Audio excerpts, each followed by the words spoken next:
Hey guys, in this video we're going to take a look at how you can add or remove focus filters to customize the device behavior on the iPhone 15 series. First, let's go back to the home screen by swiping up at the bottom of the screen. Then from the home screen, tap on Settings.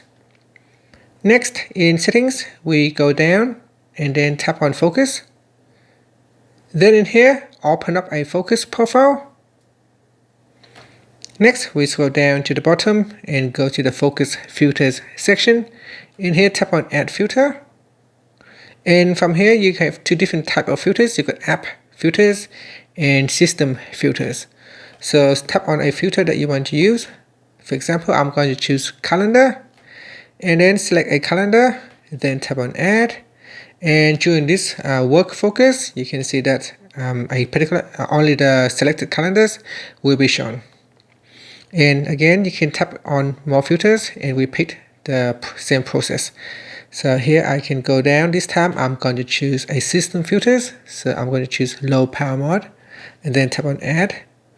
And that's it. That are filters. So you can see that if I turn on a focus, work focus, then you can see my phone will go into low power mode.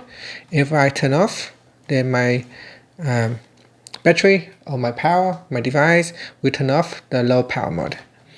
And that is how you can add filters. To remove the filters, all you have to do is go into that filter and then tap on delete filter, then tap on delete filter. And that's it. That is how you can customize your device when a focus is turned on by using focus filters. And that's it. Finally, you can swipe up to go back to the home screen. Thank you for watching this video. Please like and subscribe to my channel for more videos.